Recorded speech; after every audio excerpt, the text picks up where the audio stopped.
Welcome to the Attention Deficit Disorder Expert Podcast Series by Attitude Magazine.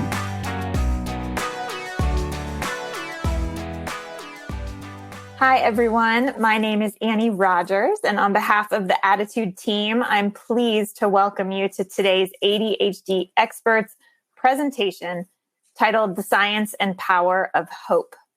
Leading today's presentation is Dr. Chan Hellman.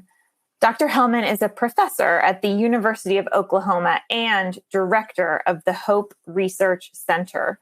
His research is focused on hope as a psychological strength, helping children and adults overcome trauma and adversity. He's published more than 100 studies. Dr. Hellman is also the co-author of the award-winning book, Hope Rising. In today's webinar, we will discuss what hope is and why it matters. According to research, hope is one of the strongest predictors of well-being. It's also a strength that can be taught to both children and adults. Hope can influence positive outcomes and even help us regulate our emotions. Today, we'll learn all about the core components of hope, and we will hear strategies to implement a hope-based framework in our lives. Okay, without any further ado, I'm so pleased to welcome Dr. Chan Hellman. Dr. Hellman, thank you so much for joining us today and for leading this really provocative discussion about hope. Thank you very much. It's a pleasure and an honor to be here and to get to discuss this sort of introductory to the science of hope. As mentioned, I'm a professor at the University of Oklahoma, and I'm a quantitative psychologist by training. And the reason I like to highlight that focus on my academic training is because the science of hope has been very, very important to me. So for the last 25 years, I've been doing work predominantly evaluating outcomes of program services in pretty high trauma and adversity related areas like domestic violence, child maltreatment, homelessness, food insecurity. And it was roughly 15 years ago that I was introduced to this concept of hope.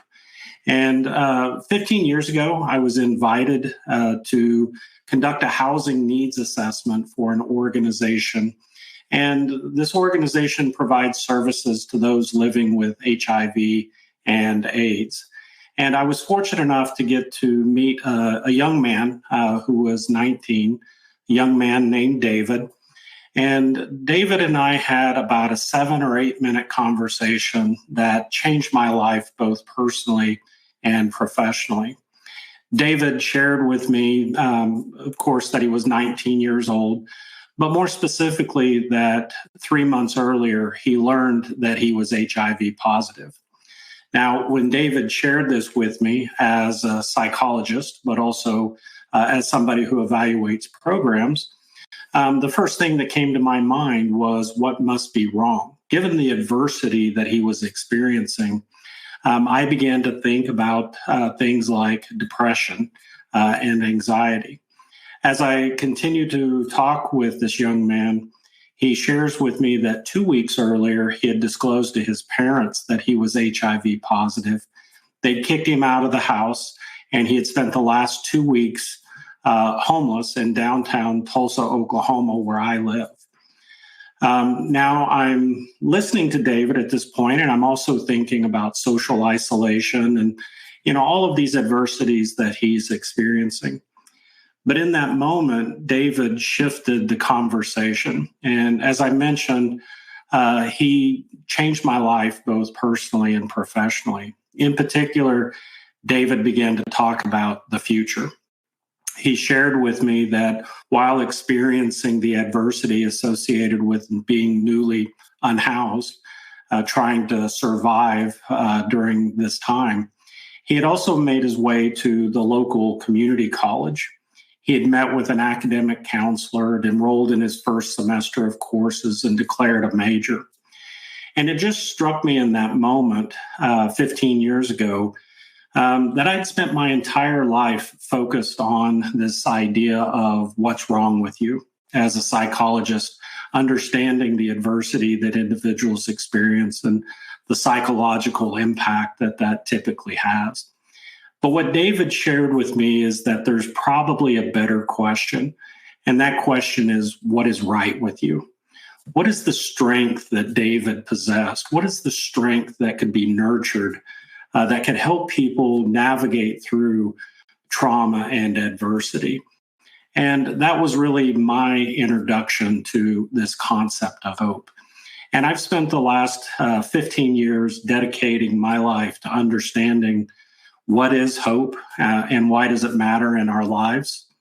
How does trauma and adversity influence our capacity for hope?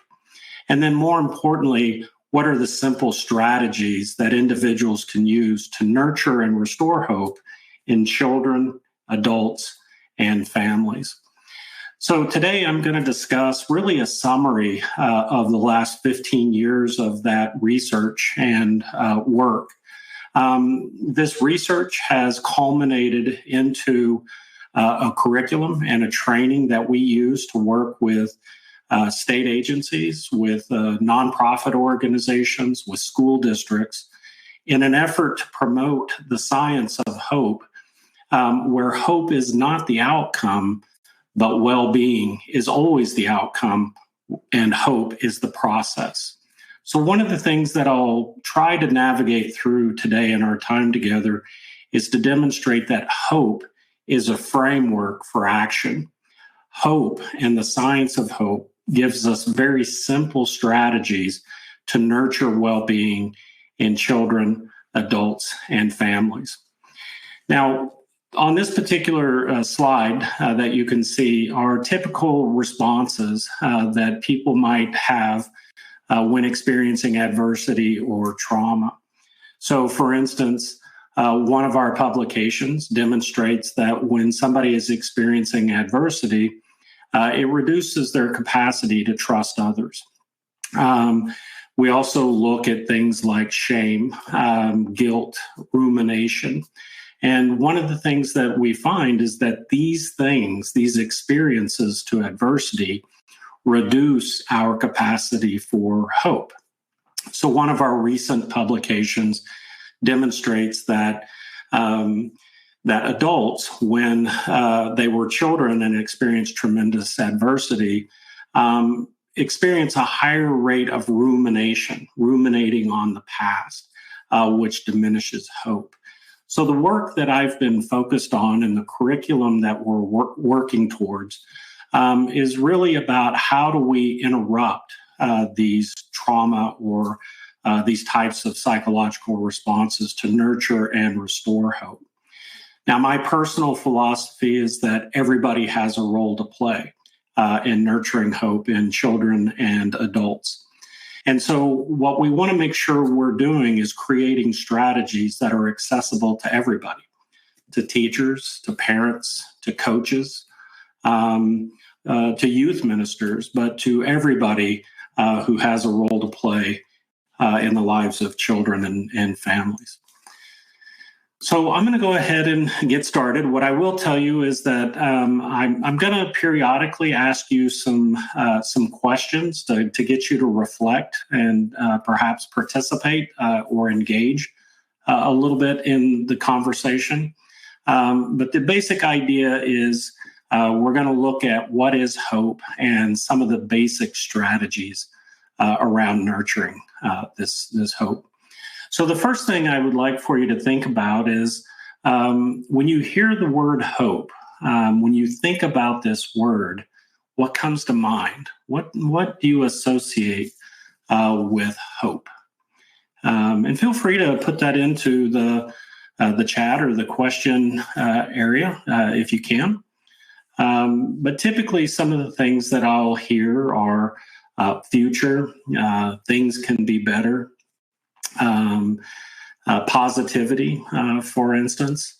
So let me ask you a second question to reflect on. Is hope a feeling? Is it an emotion that we have? Or is hope a way of thinking? Is it a cognitive process? What are your thoughts on that? Is hope a feeling? Is it emotion? Or is it a way of thinking? And so, looking through sort of the responses, what we do is we treat hope as a way of thinking. And this is the simple definition. Hope is the belief that the future will be better than today and that we have the power to make it so. So a few things about this particular slide. Now, the reason that we treat hope as a cognitive process, as a way of thinking, is because if hope was an emotion, if it was a feeling that you and I had, then really at best we'd be able to help people manage those feelings. But because hope is a way of thinking, that it is a cognitive process, we know it's something that can be taught. So again, here's the definition. Hope is the belief that the future will be better than today and that you have the power to make it so. So a couple things about that definition. If hope was simply the belief that the future would be better than today, and we stop there, that's really optimism. That's an optimistic expectation that the future will work out. But hope goes beyond optimism by the latter part of the definition. That is, that you have the power to make it so. So in this way, hope is about taking action to pursue that future. And that's a distinction between hope and optimism. Now, one of the things that I really love about this concept of hope is how simple it actually is, the simplicity of hope. Hope is based upon three simple ideas: goals, pathways, and willpower. Now, goals are the cornerstone of everything that we do with hope. Goals drive both pathways and willpower. Goals can be in the short term, or goals can be in the long term. From the moment you wake up until the moment you go to bed, we are pursuing goals in our life. The question with hope is whether or not we have the ability to identify the pathways or the roadmaps that we can identify of how we're going to get there from here. Pathways thinking is the strategizing piece of hope.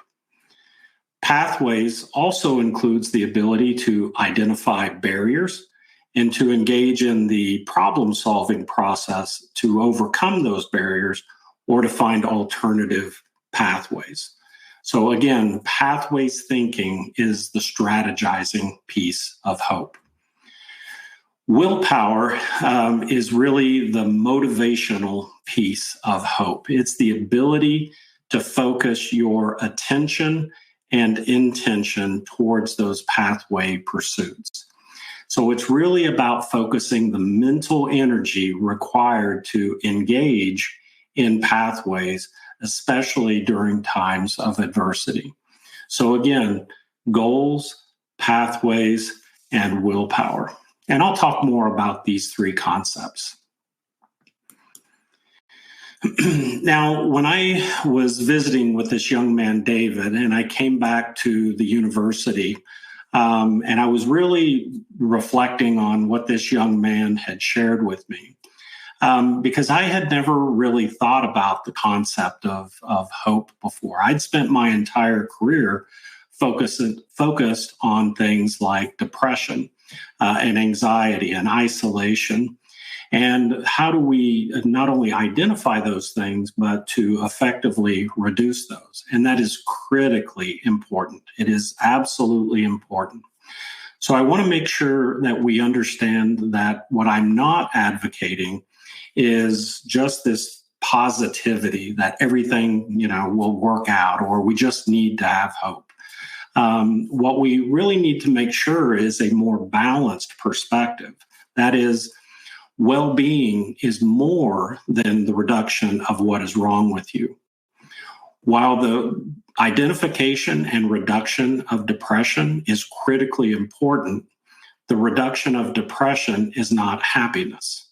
So what I'm advocating is a more holistic perspective. But when I came back to my office at the university, I actually drew this graph on my chalkboard. And as a quantitative psychologist, I do have a real chalkboard in my office. And what I was reflecting on and what I learned is that in order to be hopeful, we have to have both willpower and pathways. We have to have both. So it might be, for instance, that I have a lot of willpower or energy towards a goal. But if I don't know how to get there from here, we actually consider that to be lower hope, if I don't have the pathways piece. Now, alternatively, it may be that we have the pathways, the strategies by which to achieve the goal. We just don't have the energy. I don't have one more thing to give. Or I may not desire that particular strategy. So in order for hope to be activated, we have to have both pathways and willpower. So as I started to look at this graph and really reflect on the definition of hope, goals, pathways, and willpower, two things really occurred to me. The first thing that occurred to me is I think that the language of hope, goals, pathways, and willpower are one of the best descriptions of the program services in our communities. For instance, school teachers are pathways of hope for children. They are the strategies by which to gain knowledge and education. Our human service nonprofit organizations are pathways of hope for families who are really struggling. So I really started to see the language of hope, again, of the description of programs that exist in our community. Now, the next thing that occurred to me was that this is a different way of thinking about hope than I'm used to.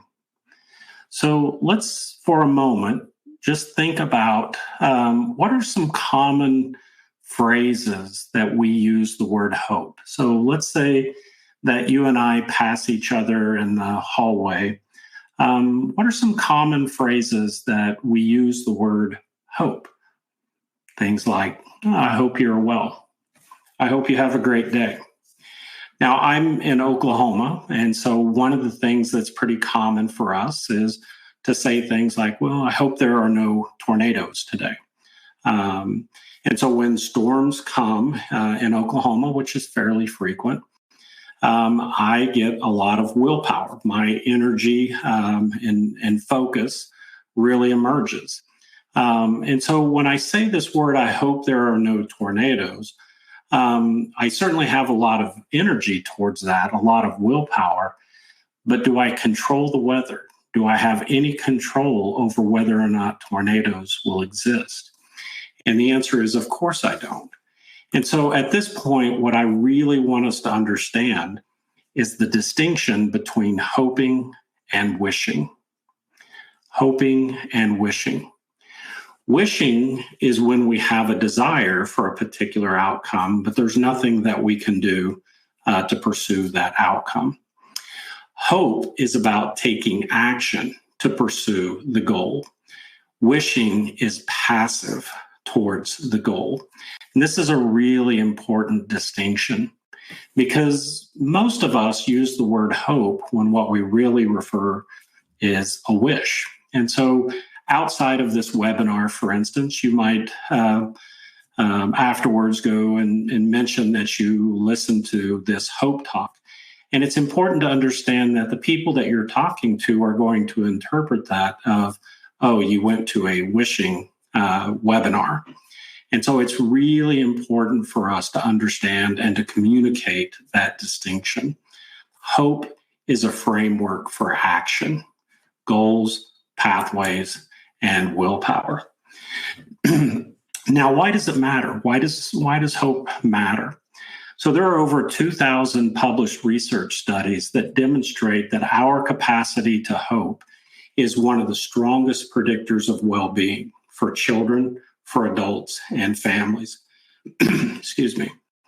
And so, for instance, just a quick summary of this literature, we see that when we nurture hope, we see significant improvements in well-being, emotional regulation, coping strategies, improved sense of connectedness.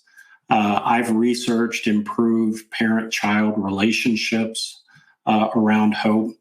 When we nurture hope, we see improved pain tolerance and more compliance to treatment outcomes.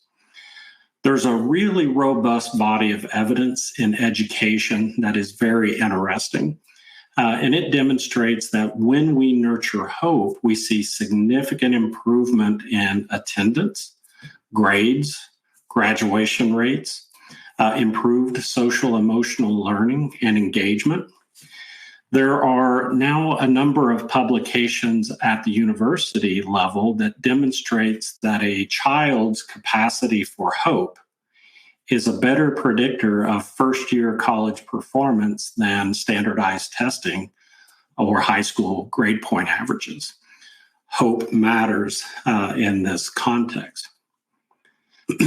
Now, it's also a good opportunity for me to highlight that in all of the work that I do with organizations and training around this concept of hope, that hope is not the outcome. Hope is the process, and well-being is always the outcome that we focus on. Hope provides that framework for action. So, for instance, the resilience literature tells us that every child needs a positive adult in their life. Hope tells us how to be that positive adult in that child's life. If a child makes a future-oriented statement like, I want to join the school band, that's a future expectation.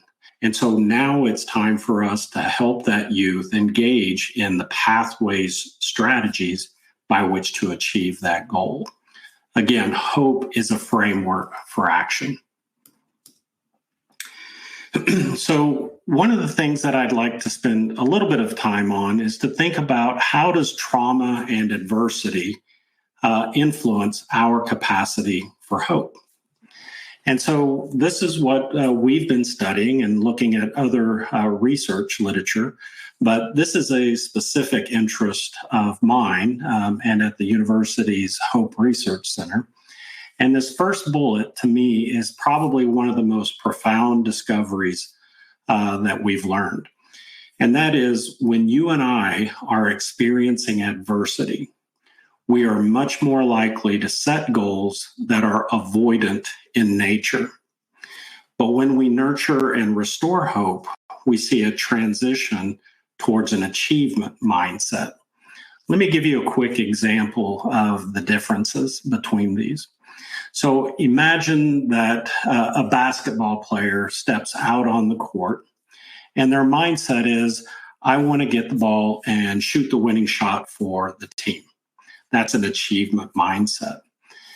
But imagine that same basketball player who steps out on the court and their mindset is, I hope they don't throw me the ball because I'm probably going to lose it and really disappoint my team. That's an avoidant mindset. But the significance is consider how those two basketball players behave on the court. And what we learn is that the nature of our goals drives our pathways, strategies. The other thing we've learned is that we are much better at short-term goal setting than long-term goal setting, especially in the presence of adversity. So when a child or a family is experiencing adversity and we go up and say, oh, what are your goals? For a family, a child, or an adult who is really just trying to survive, that question has no meaning. So what we have to do is focus on what are the goals today? What are the things that we need to work towards this week? Short-term goal setting. What we've also found is that during adversity, we experience urgency, a sense of urgency that really detracts from our ability to think about pathways. In fact, we're more likely to engage in rash decisions during this time of pathways thinking. The willpower piece to me is really fascinating. So this follows research where there's roughly about 600 published studies around self-control, self-regulation, and this idea of willpower. And the first big takeaway is to recognize that willpower is a limited resource. That is, your and my mental energy is limited. We only have so much mental energy to give. And throughout the day, we are depleting that willpower. The second thing that is interesting in this research is showing a connection between glucose in our system and willpower. Now, as we all know, glucose for us is our source of energy. And when that glucose starts to be depleted, so too is our willpower. Now, the problem with this, the fact that willpower is a limited resource and influenced by glucose, is this idea that nutrition matters, right? But part of the problem is that willpower is strongly associated with self-regulation. And so when willpower is depleted, so too is our capacity to regulate our thoughts, emotions, and behaviors. So that's kind of how trauma and adversity influence this concept of hope. So what I'd like for us to do real quick is I'll take us through a hypothetical example of how goals, pathways, and willpower all come together, all intersect together. And so what I'd like for us to do is to use a hypothetical example that I think all of us can engage in. First of all, what I would like to ask for those of you in the audience is how many of you know how or have ever attempted to drive a manual transmission vehicle? Now, not everybody has had this experience, but for those of us who have had the opportunity to attempt to drive a manual transmission vehicle, what I'd like for you to do is to just remember that very first time, that very first experience that you had. I want you to remember the anxiety, the fear, the excitement of trying to figure that out. Now, for those of you who've never had that opportunity, I'm sure that in movies or other scenarios, you've actually seen that done. So you know there's this let the clutch out and all of that. So the first thing I'm going to ask is, can you picture this vehicle in your mind, whether you've driven one or not, but can you just picture a vehicle that has a manual transmission? Can you imagine it in your mind?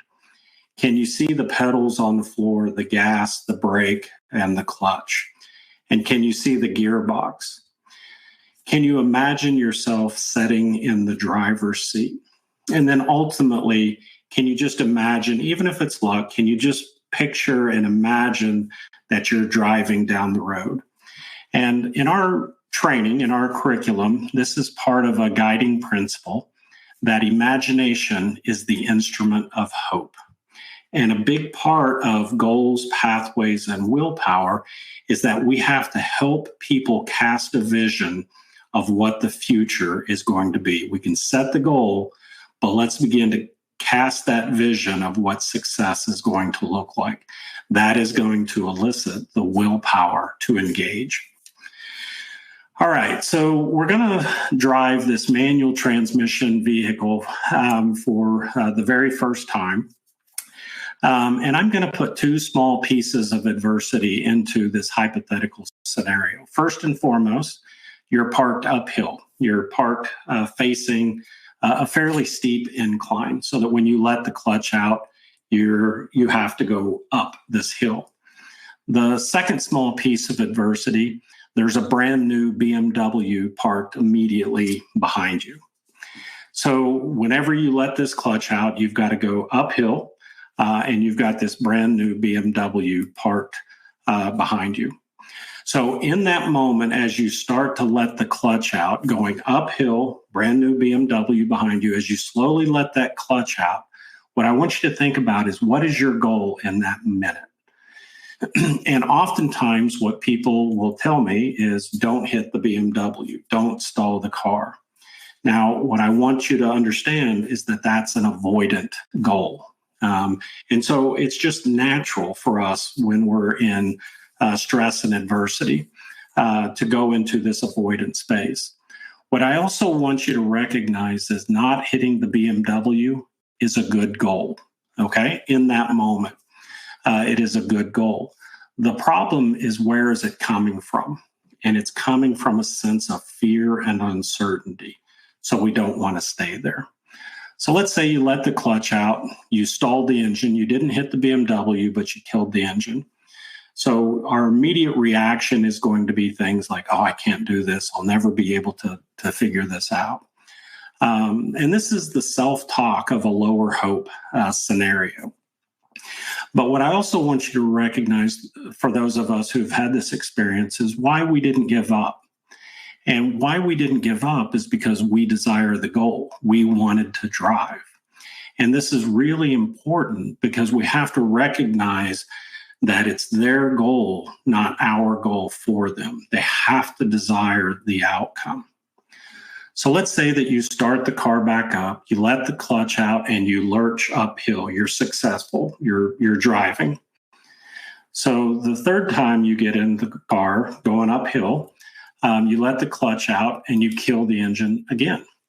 But this time, what I'd like for you to think about is, what are you saying to yourself now in this moment of failure? And it may be something like, well, I've done it before, I can do it again. And what this reflects is another one of our guiding principles, which is hope begets hope.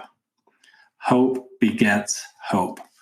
So this one opportunity for success that we've had in the past helps us understand that the future is possible. Even if it's luck, it's still possible. And it's shifting the mindset from the I can't to the I can. And so pretty soon we learned to drive.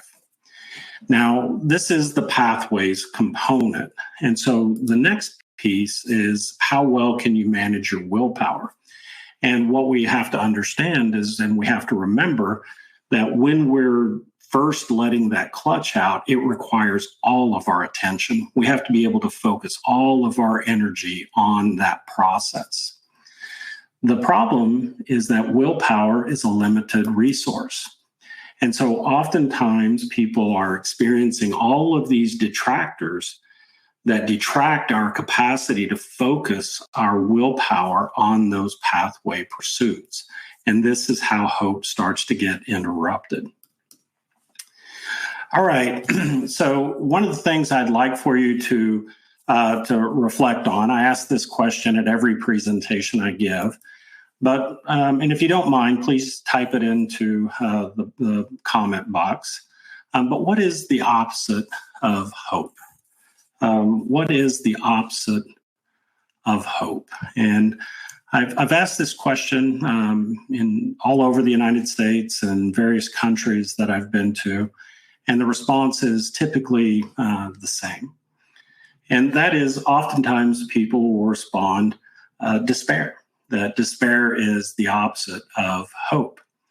It's the most common response that I get. However, the opposite of hope is apathy. The opposite of hope is apathy. So the loss of hope is actually a process. So when we begin to experience barriers, we have an emotional reaction of anger, frustration, anxiety. And the harder and more difficult the barrier becomes, we can begin to experience a sense of urgency that we're going to have to hurry up and figure this out. If we're unable to overcome the adversity, we can transition into despair. Now, despair is still an important part of hope, because with despair, I still have a lot of willpower or mental energy towards that thing that I cannot have. And the problem with despair is that it can transition into desperation. And in desperation, we can grab a hold of pathways that are very dysfunctional or unhealthy. ultimately, apathy is the opposite of hope. And in apathy, our basic perspective is looking at a goal or potential pathway through the idea that no matter what I do, I'm going to fail. So why try? The good news is we know how to nurture hope. We know how to do this process. And in other research studies, other researchers, and in our curriculum, we can see a statistically significant increase in hope in about 60 minutes. We know how to nurture this process. So nurturing hope with children and adults follows the same process of setting goals, identifying what the goal is, why it matters. Is it an achievement? Is it an avoidant goal? What is goal success going to look like? And then once we identify the goal, then we begin the experience of trying to identify the viable pathways. And it may be that there are multiple pathways, but some pathways have more barriers than others. So it allows us to practice that pathways thinking. Now, I'm a big fan personally of once we identify the goal and the pathway, is to engage in that process of creating future memories of success. That is beginning to reflect and imagine what could be. And these are the simple strategies we use to nurture hope. Sorry, I clicked that a little too fast. So basically, it follows this process of introducing hope, the basic definition, and that it's different than wishing, and to introduce its three main components. And then we simply engage in the goal setting, pathways, and willpower part. So again, simple strategies on how to do this. In some context, it's much more difficult. Doing hope work when somebody's experiencing apathy and despair is much harder when people are already experiencing success. But we're doing those strategies in the various organizations and spaces that we're working with. So that concludes my introduction to hope, to the science of hope. And so now I believe we have a little bit of time for some Q&A. Yes, thank you so much, Dr. Hellman. Before we start with the Q&A, I want to just touch back on our results from the poll question we asked at the outset, which was, what is one big goal for you or your child in 2024? And then on a scale of 1 to 5, how hopeful do you feel that you will achieve this goal? And 2 goals rose to the top, to use time more wisely and to strengthen relationships, which is really wonderful to see. Much less response to the sort of standard goals we think of: exercising, losing weight, eating more healthy. Those are in there. But in this crowd, strengthening relationships and using time more wisely. So on both accounts, we thank you for being here today, because that is exactly what we are trying to do. And how hopeful do you feel? This group is right around, 3 was the most common. More than a third of people said on a scale of 1 to 5, they feel 3. But overall, we're more hopeful than not. So there were, I'm going to do some quick math here, 70, oh my goodness, 80% of people, even more, 85, felt more hopeful than not. So I feel like we are off to a good start already. And on that, I wanted to just share, because we had so many wonderful interpretations of hope that were contributed by people live in the audience today. And I wanted to share a few of those at the outset. One interpretation of hope: hope gives me the ability to not give up. I thought that was a lovely one. And let me, toggle over to, I want to get the wording just right, because these were very well thought out. hope is taking comfort in your belief that you can. Also very nice. And the last one, where are you? You're hiding from me. I'll have to come back to it. It was lovely. I saved it and now it's missing. So a lot of people have obviously thought very, very deeply about this, and you've provoked them to do even more today. So that's wonderful to see. So I wanted to go into some questions regarding specifically the executive function deficits that are inherent in ADHD and how those might complicate this process of recognizing goals, but more acutely of defining those pathways. And we know that the executive functions impacted by ADHD include the ability to plan and prioritize, use your time wisely. So a lot of people here are feeling like they are fighting even more of an uphill battle.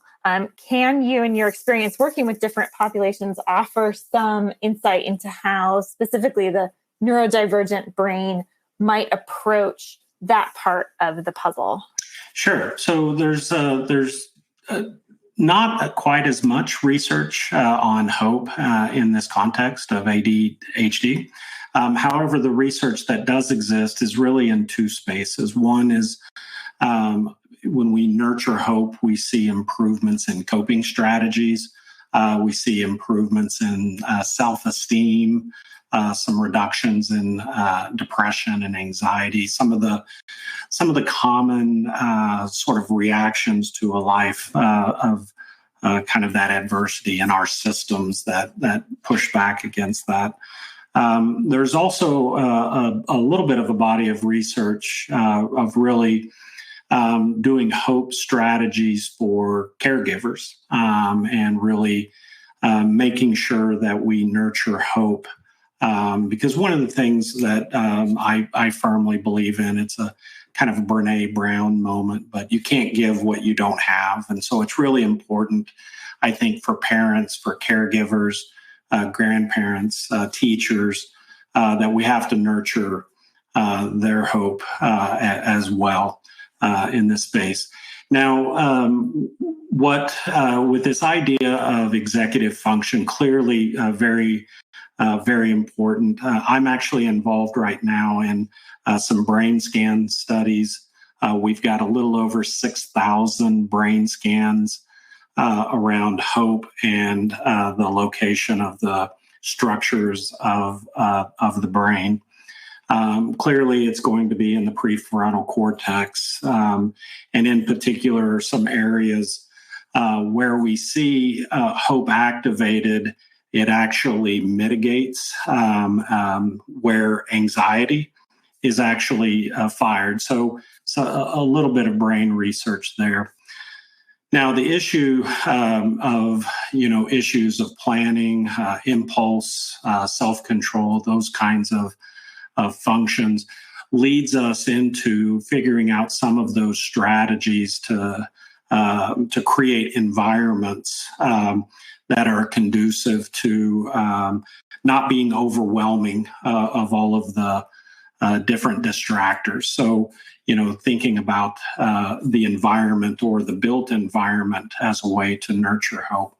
But to really get down to trying to answer the question is we really start to focus then on much smaller increments of time. To be able to go in and say something like, what are your goals? Hope is about goals, pathways, willpower.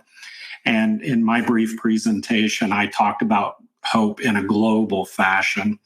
And in this context of ADHD and some of the other spaces that I work in, we have to become much shorter in our time focus, like developing goals for this week or goals for today, or even goals for this hour.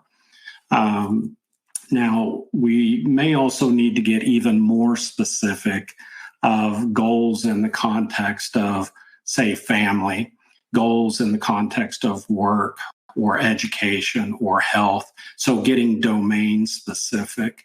And doing those willpower strategies. I've also published about 4 studies looking at mindfulness practice as a way to settle the mental processes so that we can focus on that willpower. Not as much research in the area of the question, but some of the research suggests that there are strategies that we can build in that context. Wonderful. I think it's fascinating what you shared about the areas of the brain associated with hope, mitigating those with anxiety. And it just reinforces what you said about hope begetting hope in a way. That anxiety can get in the way, as we see so often. Anxiety is highly comorbid with ADHD, and that it can get in the way of setting the goals and also identifying and sticking with those pathways. Yeah, that's why we were really interested in mindfulness practice, yoga. So I've been working in some progressive schools and some alternative schools where mindfulness practice and yoga is in breathing and other strategies are really focused on kind of settling again the willpower piece so that we can focus on those pathway strategies. And this idea of hope begets hope, I think, is a critical principle. Start small incremental steps, and success is going to nurture that hope. Mm-hmm. Right. So break down those goals of improving relationships. Think about what's one goal for, as you said, today, this week, maybe this month, and building on it.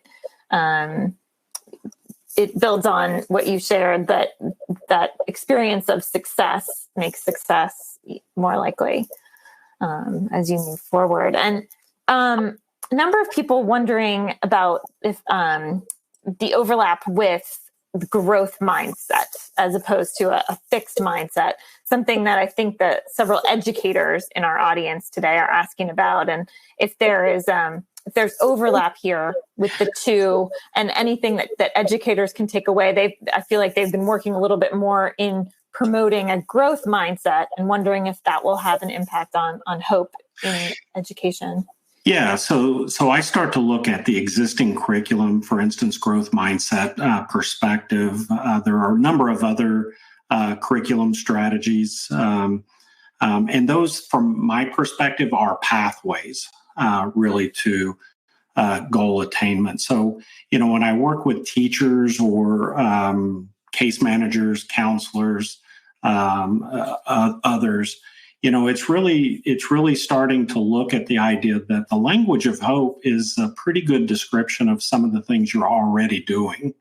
And so what we really need to do is recognize the 3 components and to do those things with intention. So when I work in school districts, when we begin to introduce hope, it's not necessarily about creating one more thing you get to do. It's how do we infuse it in what you're already doing. Okay. Yeah, that makes sense. We've got a number of questions here today from the parents of teenagers, and specifically wondering about fostering hope in the midst of quite a bit of apathy. So someone wrote in to say that their teenager went from straight A's to a failing student. They're experiencing anxiety and depression. They start to set small goals, but it snowballs. They feel like they can't keep up the energy to sustain the goals. And then they feel like it's pointless. Why should I even try? And I'm kind of seeing, echoes of this throughout the questions here today. Sure. Can you offer some help to these parents of adolescents? Yeah. So we've created some infographics and sort of parent guides of working with youth, both really elementary age, pre-K, elementary, middle school age, and then more high school transitional ages. The core components of goals, pathways, willpower remains consistent. the way in which you do those can depend on those strategies. One task that we've seen some success in both Northern California and Washington with some school districts is really starting to take advantage of some of the real strengths that our youth have, especially around technology. And so, one quick example, it probably doesn't get into all the nuances of the questions that you have, but it's worth in this Northern California and Washington. What these groups are doing, that's teachers and some after school programs, but it's basically introducing the concept of hope, and you can do that in about 20 minutes. What is hope? How is it different from wishing? What are its three major components? But then asking youth to take their smartphone, or you can do this with magazines or pictures on the internet, but to find symbols of goals that they might have. And say, find 5 pictures or that symbolize a goal that you have. And then you come back and you talk about each of those pictures and goals and prioritize them, pick one. You can have this conversation about achievement, avoidance, etc.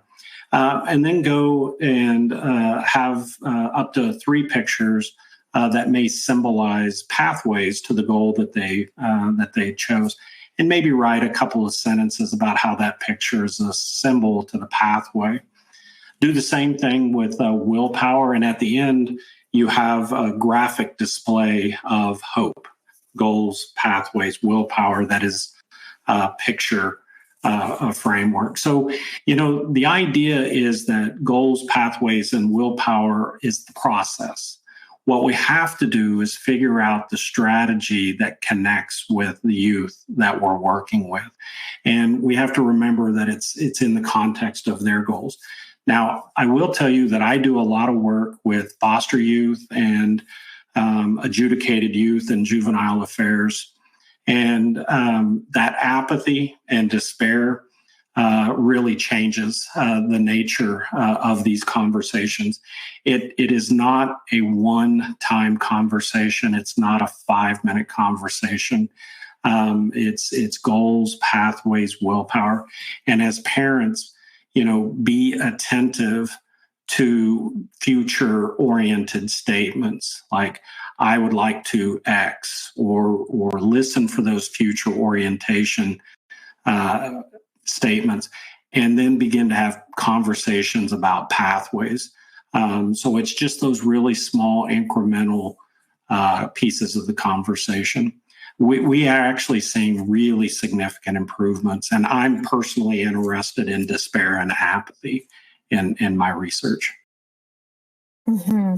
I love the idea of the sort of vision board, for lack of a better term, that you described, because we do find that ADHD brains in particular sometimes need to see things quite visually. And we recommend this sometimes with younger kids with things as simple as, your morning routine, and to present it visually in a way that they can really, it feels more real. So I love that idea for this. Well, I know we're running out of time, but one thing that parents can also do is, especially with really young children, is to use children's movies. So, for instance, Finding Nemo, I'll kind of date myself. But, when Nemo, what is the goal? What was the major barrier that Nemo experienced? And then if you look at all of those children's movies, every movie has the same solution to the barrier, and that is Nemo's friends were the ones that helped overcome the barrier. And so a parent can actually use those movies to have conversations about what are the goals, what are the pathways, how are your friends helpful for you, how can you be helpful for your friends, to really have intentional conversations. That's great. We got one question that I found was so intriguing. Someone said that in therapy, they had actually been told that their hope was getting in the way of their ability to learn from experience. So in other words, they kept hoping that things would be different without changing their methodology. And they're wondering, is there a way that I can put a positive spin on this attribute that was presented in a quite negative way? Yeah. So, we use the word hope all the time. And so I think the first thing is to really make sure that, that hope, in terms of being told that it's getting in the way, the idea is that if the goal has a viable pathway, I guess I'm curious because, within therapy, within psychology and psychotherapy, hope is actually one of the common factors. And so, we go into therapy from the framework of things can be better, and there are strategies to do that. And it's a significant component of therapeutic success, along with that therapeutic alliance piece. So, another piece of that is sometimes what is a goal for you may be a pathway for me. And so, having a little bit of conversation about what goal attainment will allow us to do, or to see how that therapeutic process may in fact be a pathway. Maybe that's a way to try to engage in that. Okay.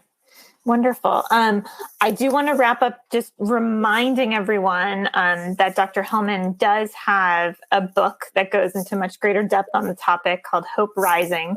And a number of people wondering if you have recommendations for other books or resources for people who want to dive in deeper on this topic. Yeah, there's a number of really good videos. There's another book by Shane Lopez called Making Hope Happen. And Shane Lopez, who passed away a few years ago, did a lot of work in education and has quite a few YouTube videos. I have a TED Talk. I think Shane also has a TED Talk. But you can actually find quite a few materials. If you Google things, I would specifically put in the science of hope. Otherwise, you're going to get such a wide variety of resources. I will tell you one final resource is Gallup. Gallup's website, they actually have a behavioral science unit that focuses on hope. So a lot of really good resources there. Wonderful. Oh my goodness. Dr. Hellman, thank you so much for joining us today and introducing us to this really rich concept of the power of hope. We so appreciate your time and expertise. Thank you.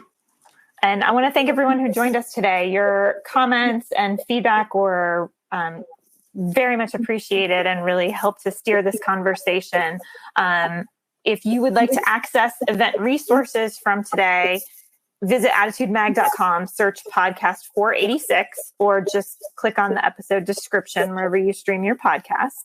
We hope to see you again. Our next free webinar next week is on seasonal affective disorder and how it uniquely affects people with ADHD. So to make sure you don't miss any upcoming webinars, articles, anything, research updates, check out attitudemag.com/newsletters and sign up. Thank you everyone for joining us. Have a wonderful rest of the week. For more Attitude Podcast and information on living well with attention deficit, visit attitudemag.com. That's ADDITUDEMAG.com.